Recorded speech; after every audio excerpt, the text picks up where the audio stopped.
Jurassic World Evolution 3 was not the big news I expected to be covering this week. More on the big shark next week. What could they possibly do to make another game different and worthwhile is a question I've been seeing a lot. And, well, let's answer that.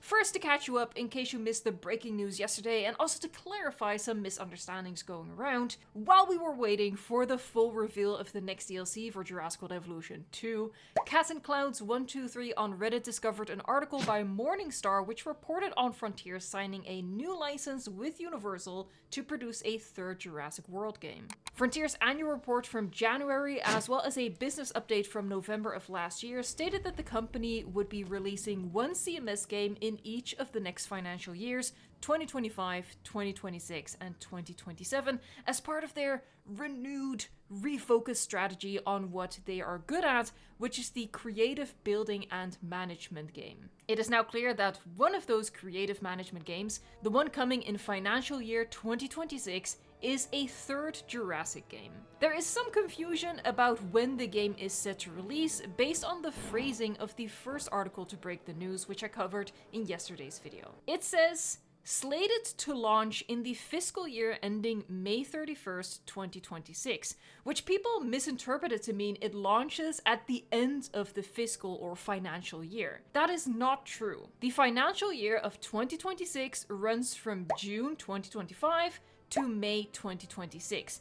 And somewhere in that time frame, somewhere in that entire year, the game is going to release. And we don't know when. But given that the movie comes out in July 2025, it's more likely that the game will release close to that time. May 2026 is just the very latest that the game can release. While the title Jurassic World Evolution 3 isn't confirmed, and it might be titled differently depending on the movie, it is very much a follow-up to the successful Jurassic World Evolution games, a Jurassic World themed creative management simulation game made by Frontier. A rose by any other name. I've also found the official announcement from Frontier themselves, from the horse's mouth, so to speak. Of note in that statement is again the time frame between June 1st, 2025 and May 31st, 2026 for the game's launch.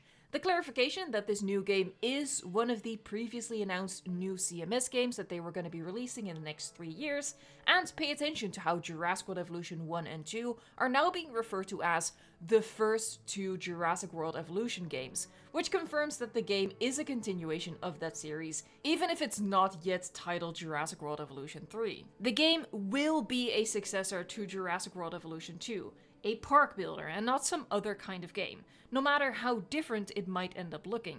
And let's hope it does end up quite different from its predecessor to justify its existence, which is what this video is really about. For the sake of ease and clarity, I will, until news says otherwise, be referring to this upcoming game as Jurassic World Evolution 3. While the reaction to the news is mostly excitement, there's also the recurring comment that we don't need it. But what people really mean when they say that is, I don't need it.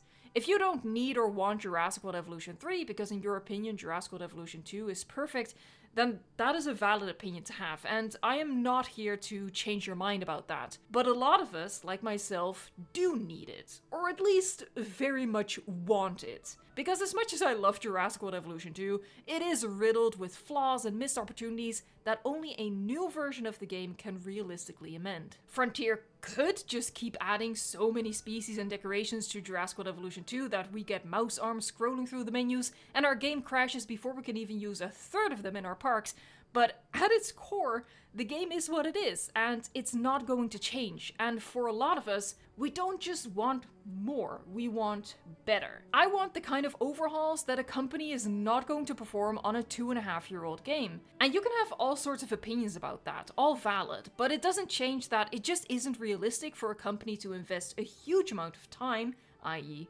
money, rebuilding an existing game from the ground up without seeing a return on that investment, and very likely going bankrupt in the process, when they can make a new game that will be profitable and viable. There's no guarantee that Jurassic World Evolution 3 will live up to our expectations and improve on Jurassic World Evolution 2 in every way we want. In fact, it's very likely that it won't live up to our expectations, as we probably all have our own long laundry lists of things we'd want. But at least there's a chance that it's going to tick a lot of those boxes, fulfill a lot of our wishes, and that excites me. I'm on board with that. If it excites you too and you want to stay up to date on all of the news about Jurassic World Evolution 3 and the DLC that is coming soon for Jurassic World Evolution 2, hit the subscribe so you don't miss out on anything. Planet Jurassic is a popular suggestion. Just put the Jurassic franchise dinosaurs into the Planet series. Legally, I'm not sure such a love child can happen. The Planet series is Frontier's own IP, and Jurassic World and Jurassic Park belongs to Universal, and of course they are very protective of that IP. I don't see them blending the two together. Now, even though the game might not be Planet Jurassic, it could still include modular building, of course, and it would definitely be a big thing to differentiate the game from the current game. Let me know if you want modular building to come to Jurassic World Evolution 3. Personally, I wouldn't want them to go that route. I don't want modular building. I thought I did. I got really excited during the early news days of Jurassic World Evolution 2 where we thought the game might have modular building, but since the release of Prehistoric Kingdom, I've realized that I really prefer an easier and faster building experience that Jurassic World Evolution 2 provides. Now, that game is very much lacking in creative options, but modular building is all the way on the far end of the creative spectrum. I hope that they won't take it that far. There's a lot they can add to give us creative options without going full Planet Zoo. Like just giving us more decorations and making them recolorable to vastly increase variety. Okay, so I don't want Jurassic World Evolution 3 to distinguish itself from the current game with modular building. What do I want from this sequel? Because obviously, I don't want it to be just a rehash of what we already have. It does need to make significant improvements for it to be worthwhile, in my opinion. This is my personal list of wants, with no expectations that all or any will be implemented, but I hope a lot of these improvements will become reality. Please do comment your own wants and wishes in a comment down below, and note that this is all just for fun, maybe to inspire Frontier a little bit. The game is still a long time away, we have no idea what is and isn't going to be included. In the distant future, when we'll know more, I'll report on that, of course. Subscribe. But for now, it's just interesting to think about. All species from Jurassic World Evolution 2 should come to Jurassic World Evolution 3 without the need to rebuy them in DLC. That doesn't mean they all need to be part of the game's roster at launch, because it is a lot of species. Instead, what they could do is re-add the missing species in free update batches. This way, fans don't feel like they are repurchasing content they already paid for, as was the backlash in response to the hybrid pack, but it would benefit Frontier as well. Sprinkling in new species for free over a longer period of time has people coming back to the game and makes them more likely to be persuaded to buy whatever paid DLC is launching at the same time. Those future DLCs, while they can and should draw from the long list of species that haven't made it to the game yet, I want them to focus more on adding content other than dinosaurs. For Jurassic World Evolution 2, the focus since launch throughout the majority of the DLCs has been adding more species. I want the sequel to take a different approach, to have a different priority. A group of species they can add in particular to set the sequel apart are animals from the Cenozoic period. The negative reaction to the possibility of the next DLC being a Cenozoic pack mostly came down to, I don't want that because 4 animals from the Cenozoic is not enough. And I'd agree. So instead, a larger selection of Cenozoic species could be a big draw for the game. I think they can't get away with not adding breeding for a third time. Dinosaurs procreating is thematically a huge thing in the franchise. It will add to the story element, add a new park management aspect, and would make our sandbox parks more alive as well. I don't think a full ontogeny system is needed, where a baby animal gradually grows into an adult. I wouldn't mind the workaround that Planet Zoo currently has, where a baby suddenly becomes an adult when you look away. Combat would benefit from a huge overhaul. The circling and the repetitive attacks that combat currently consists of is not very exciting. If you've seen it once, you don't need to see it again. I think what would be cool is if every species has its own unique kill animation, but also reuses animations from 2 or 3 similar species, and it randomly performs one of those animations when it goes in for a kill. This way an animal doesn't kill a guest or dinosaur in the same way every single time, and combat becomes like a box of chocolates. You never know what you're gonna get. The skin system could be improved as well. We currently already have a lot of variation, but only in terms of color. Each species has just one pattern and the null pattern, and every skin is just a color swap. I would prefer to have at least 2 patterns per species. Just as with the animation, they don't need to be fully unique. Give each species one unique skin pattern, and then reuse the pattern from 2 other similar species. It's not as simple as copy and paste, but with some fairly minor tweaks, the skin patterns for Ujiraptor could work for a Pyroraptor and vice versa, to give an example. It would be less work than several unique patterns per species. And that, I think, would make it doable for the large animal roster that we do have. Land animals should probably be given the ability to swim, as I think this will be necessary for implementing something that I think is a must-have, and let me know if you agree. The terrain tools should be massively improved, including but not limited to variable water depth, but also the ability to make cliffs and canyons, mountains and waterfalls. It's one of the biggest missed opportunities that we can't make truly spectacular environments for our dinosaur parks. For the sequel, having all-terrain paints and foliages in each biome would also be much better than the current limitation.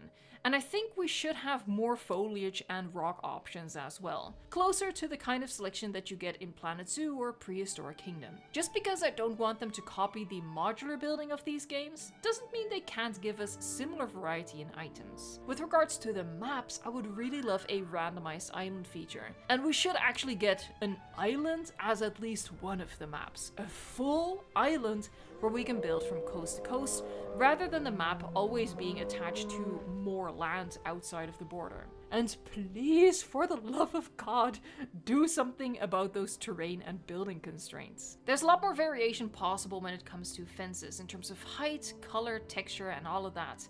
I think a good way to give us variety without Frontier having to design too many fence types is to make them recolorable, and that goes for a lot of my suggestions. Just make it recolorable. So for example, we can make a concrete wall sand colored or green colored to blend with the environment and get a lot more use out of a single type of wall. Enclosures will also be more fun to build and more fun to watch our dinosaurs inhabit if we have animal shelters and animal enrichment available. Having the animals sleep in a shelter when it rains and use scratch posts to get rid of an itch and have baby carnivores chase a ball to practice their hunting skills would make them feel so much more like real animals and not just murderous movie monsters. Aviaries and lagoons should both be much more customizable from top to bottom. The current modular system is very limiting in the size and shape that we can create. I think we should have much more freedom in what the size and shape will be, and for aviaries we should be able to increase the height, and for lagoons we should be able to change the depth of the water with underwater terrain tools. For lagoons, I also think changing the murkiness and color of the water would make a big difference, and there needs to be an option for natural lagoons and ramps for marine animals to beach themselves and for semi-aquatics to go in and out of the lagoon, so we can make a combo of a land enclosure with an attached lagoon. As for attractions, I'll keep it short. River cruise and petting zoo.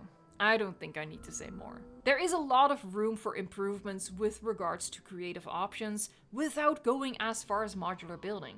For a start, the selection of decorations should be vastly expanded. More fountains, more planters, more statues, that's a big one for me. More skeletons, more signs, all of that. And by making most, if not all, recolorable, we can get a lot more use out of them, and is really going to make each park feel different by changing up the color scheme. Speaking of more colors, paths should come in more colors and textures as well, but above all, the path system really needs to be changed to give us the ability to create bridges and elevated walkways. If I could pick just one thing, Bridges would be it. If you give me bridges, everything else would be water under the bridge. I mentioned more fence options for enclosures, but of course I should also mention low decorative fencing. Just a selection of a handful in different styles and make it recolorable. Finally, for the creative aspects, a bold request. No hitbox and a free move tool.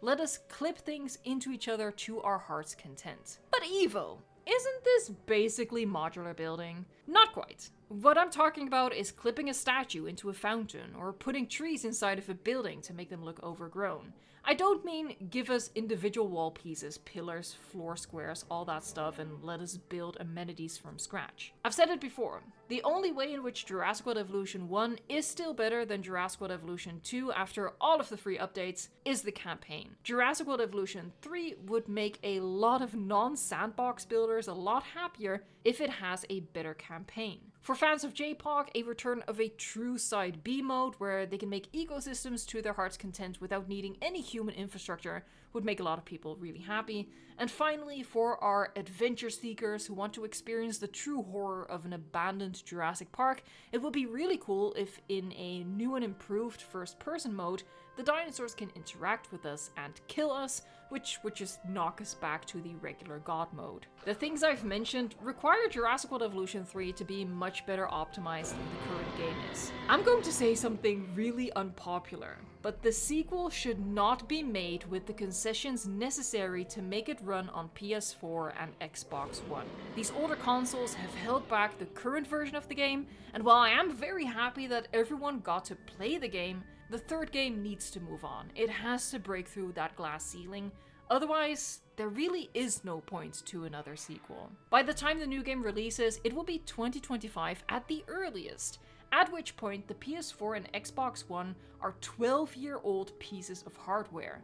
They just can't keep up anymore, and the game shouldn't be a worse product because of that. I am not of the opinion that a Jurassic World Evolution 3, or whatever it's going to be named, needs to be a PC exclusive. I don't think that's necessary for it to be a great game and to be better than Jurassic World Evolution 2. But I do think the old consoles are out. And thankfully for me, but unfortunately for those who do play on an older console, I expect Frontier would agree, given that the Planet Zoo console version only came to PS5 and Xbox Series XS. But let's not forget that, as said, the new game is at least a whole year away, so we can still enjoy Jurassic World Evolution 2 in the meantime, and of course look forward to that new DLC coming very soon. Check out these videos right here with building tips and tricks to make your park builds even better.